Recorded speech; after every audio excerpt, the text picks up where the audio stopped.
여러분 안녕하십니까? 목포 MBC 5시 뉴스입니다. 지난 22일부터 많은 눈이 내리면서 전남 지역에도 안전사고가 잇따랐습니다. 오늘까지 사흘 동안 전남 소방본부에는 눈 관련 피해 신고 60여 건이 접수됐으며 이 가운데 빙판길 미끄러짐 교통사고가 28건으로 가장 많았습니다. 또 보행 중 미끄러진 시민 이송과 고드름 제거 등이 뒤를 이었습니다. 어제 오후 5시쯤에는 목포시 갓바위 터널 인근에서는 차량이 잇따라 미끄러지면서 교통 통제가 이루어지기도 했습니다. 코로나19 이후 전남 지역의 독감 환자가 크게 늘어난 것으로 나타났습니다.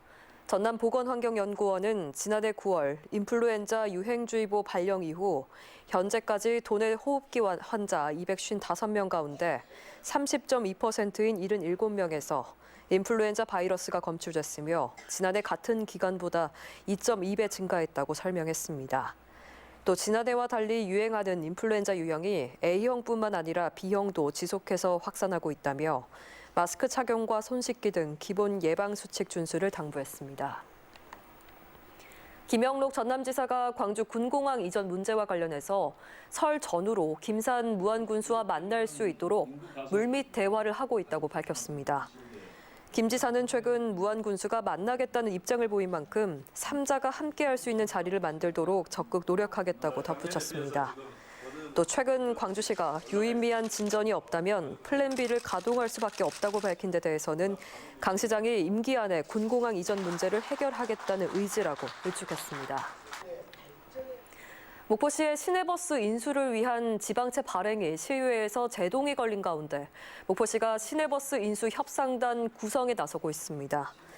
목포시는 목포시 의회가 지난 임시회에서 시내버스 인수를 위한 210억 원의 지방채 발행을 부결시킨 데 대해서 유감을 표명하는 한편 의회의 결정을 존중해 시의원과 법률 전문가를 추천받아 협상단 구성을 추진하겠다고 밝혔습니다.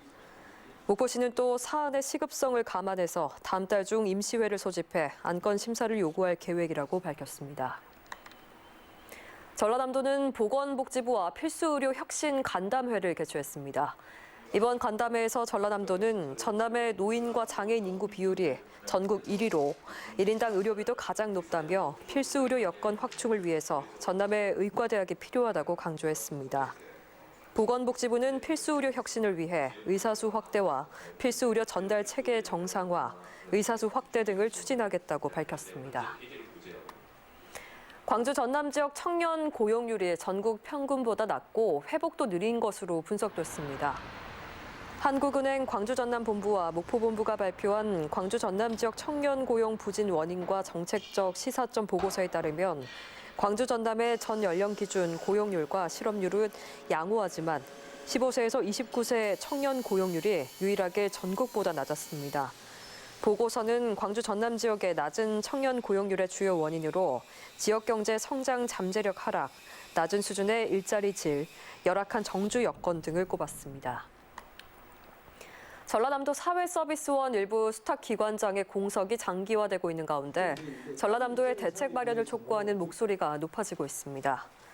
전남도의회 보건복지환경위원회 김정희 의원은 광역이동지원센터장이 3년 전 정년 퇴임한 뒤 아직까지 공석이고 지역사회서비스 지원단 팀장도 채용하지 못해서 겸직하고 있는 것은 부적절하다며 조속한 개선 방안 마련을 촉구했습니다.